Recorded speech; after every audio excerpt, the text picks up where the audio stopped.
There are some days you remember not because of what happened on the outside, but because of what quietly shifted inside you. This is a story inspired by something simple I once heard about Keanu Reeves helping a waitress. I don't know all the exact details of his real-life moment, and I don't want to turn his life into a spectacle or a headline. Instead, I want to reflect on the feeling behind it, the quiet kindness, the timing, the small miracle of someone seeing you when you are about to break. So this is not a news report or a dramatic retelling. It's a reflective story, drawn from many real human experiences, about a waitress who was about to be fired, and about what changed inside her when someone, very quietly, decided to stand next to her instead of turning away. It begins with a question she kept asking herself.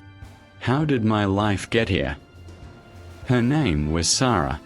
She was 28, and most mornings she woke up with the same heavy thought pressing against her chest even before she opened her eyes. Nothing is working.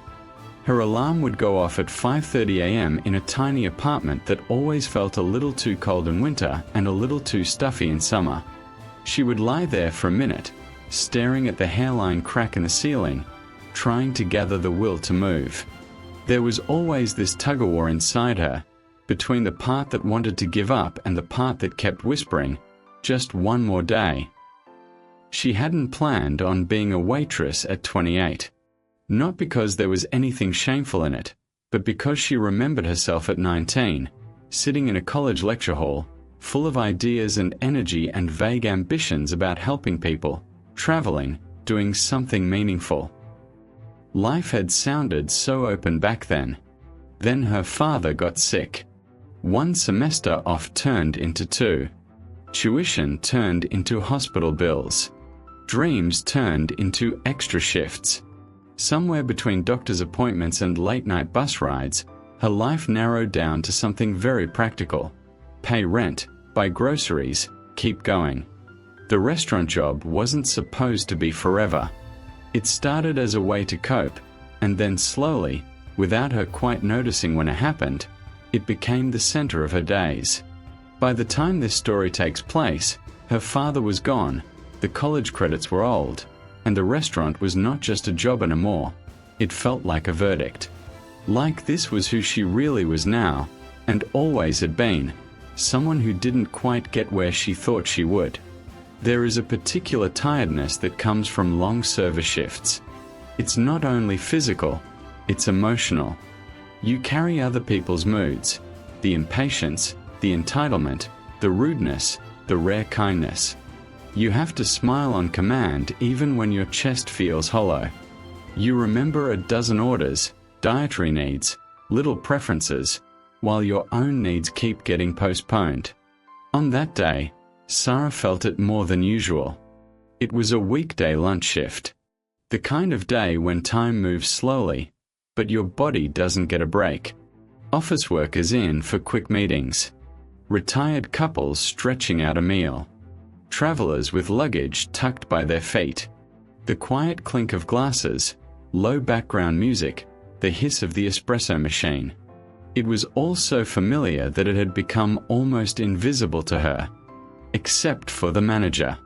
He wasn't a bad man exactly. Just tired, like everyone else.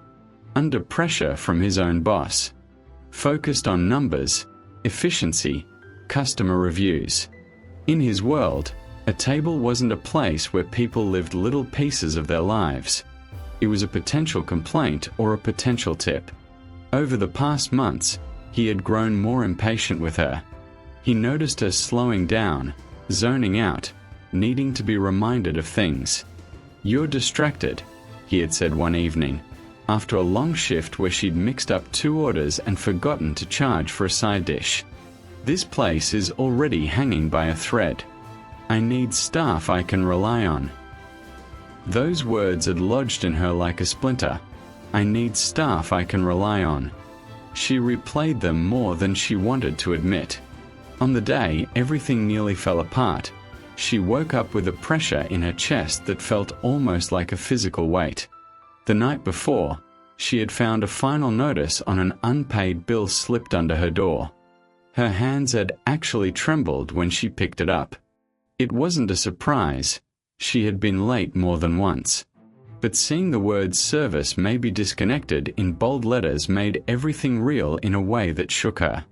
She barely slept. So that morning, as she put on her uniform, tied her apron, and pulled her hair back, she was already standing on the edge of something. Exhaustion, fear, maybe even despair. But she did what she always did. She went to work. The restaurant was busier than usual for a weekday. A convention in town, someone said. More tourists, more people. More everything. For the first hour, she moved almost on autopilot.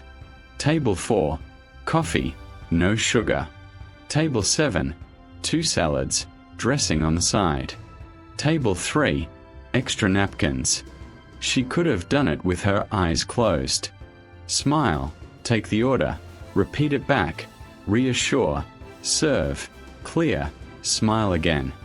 Her mouth said, of course, right away, while her mind was elsewhere, calculating numbers, deadlines, unpaid bills, and the way her savings account had slowly drained to almost nothing.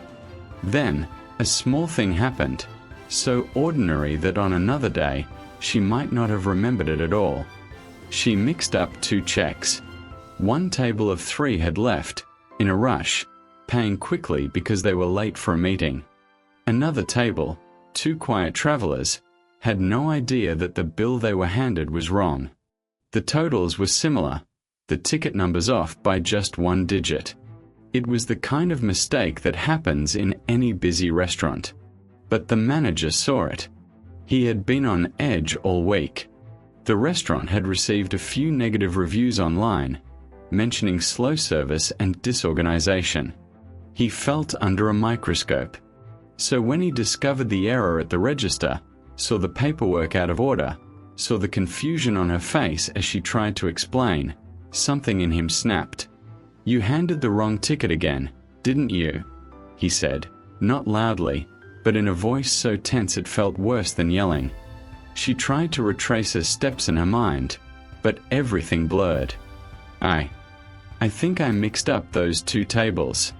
I'm sorry, I can fix it. You can't fix people who already left, he said, pressing his fingers into his temples as if fighting off a headache. Do you understand that this isn't about one mistake, sir? It's every week now. Something gets missed. Something gets confused. I've talked to you about this. Behind her, the clatter of dishes continued, the low murmur of customers talking. A coworker glanced in their direction and then quickly looked away. No one wanted to be caught watching. She felt the familiar heat behind her eyes, the warning that tears were close. She swallowed hard, willing herself to hold it together. I'm really trying, she said quietly. I haven't been sleeping well, and He cut her off. Look, everyone has problems. But I can't keep covering for you. Another missing item, another camped meal, another complaint, and my job's on the line too. He paused, looking at her in a way that made her feel less like a person and more like a problem he had to solve. Then he said the sentence that made everything still inside her, the way a room goes quiet just before a glass shatters on the floor. I think today might have to be your last day. There are words you think you are prepared to hear. You play them in your mind beforehand. You imagine how you'll react. But when they actually arrive, they land differently. They don't feel like sound. They feel like impact. Her ears rang. For a second, the world moved away from her, like she was watching herself from across the room, a woman in a faded uniform, holding a pen and a small notepad, trying not to tremble. My last day, she repeated, as if saying the words might somehow make them less final. I'm sorry, he said, and to his credit, he did sound a little sorry. Finish your shift. We'll settle up at the end. He turned away to answer a question from another staff member, and just like that, the conversation was over. No scene. No shouting. Just a decision, quietly made, that sliced through the thread her life was hanging on. She stood there for a moment, feeling the world blur slightly at the edges. She thought of the bill under her door, the empty cupboard at home, the online application she hadn't had the energy to finish, the way exhaustion sat behind her eyes like permanent fog. Then a voice cut through her daze. "Excuse me." "Hi." She blinked and turned. At table 12, a man was sitting alone, looking at her with a gentle expression, and for a second, she didn't recognize him, not because he wasn't recognizable, but because her brain was so clouded.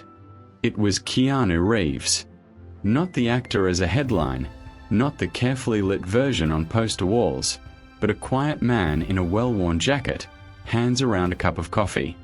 He had come in without fanfare, taken an out-of-the-way table, ordered simply. One of her co-workers had whispered his name under their breath earlier, half excited, half disbelieving. There had been a small buzz about it, but then the rush of work had pushed it to the background for her. Now he was looking at her, really looking. In another version of this story, the loud, sensational kind, this is where there would be a big gesture, a dramatic interruption, a speech that stops the manager in his tracks. But life is quieter than that most of the time. The moments that change us rarely arrive with a soundtrack and applause. What happened next was simple. "Are you okay?" he asked her, in a tone that suggested he already knew she wasn't. For a second, she thought about saying yes. Years of habit rose up like a reflex. The automatic smile. The polite, "I'm fine, thanks." The pretense that her inner world was not falling apart in the middle of a shift. But something in his eyes, something kind, but not invasive, softened a part of her that had been clenched tight for too long. She didn't tell him the whole story. She didn't have time, and they were strangers. But she said, almost in a whisper, "I think I'm about to lose my job." The words surprised her as they came out.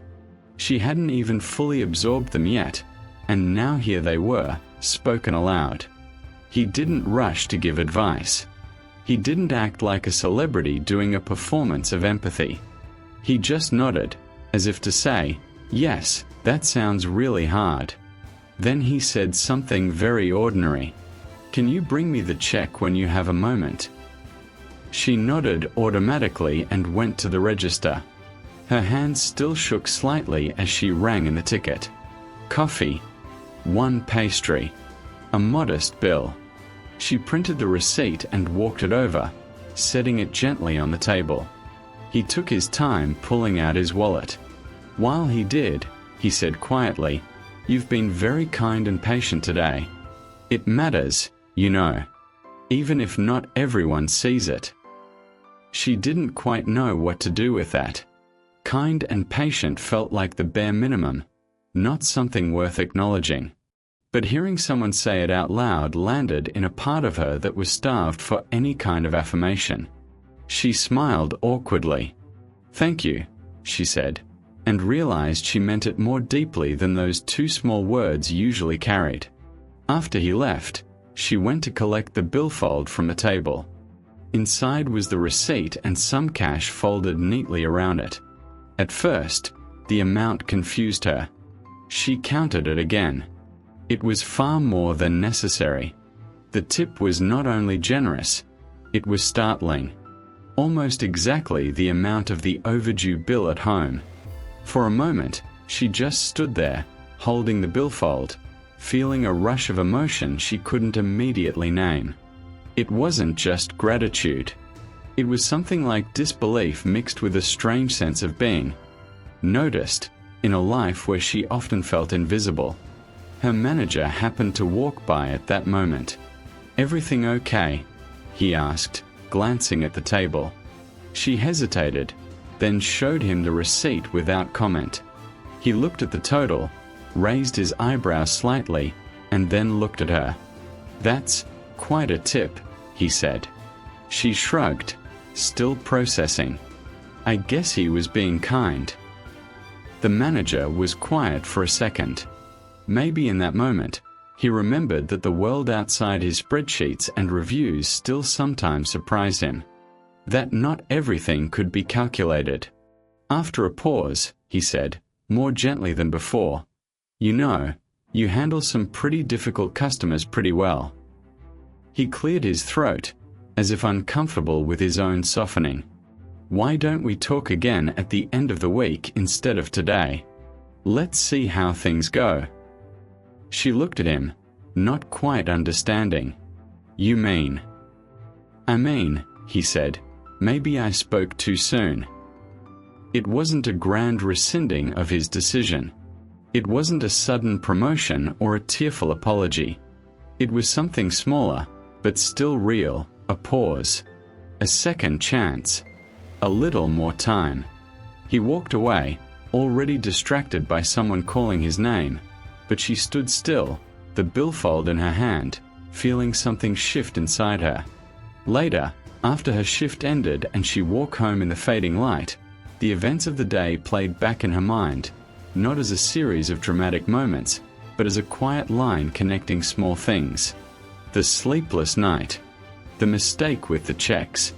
The cold finality of your last day. The soft question, "Are you okay?" The generous tip. The manager's hesitation.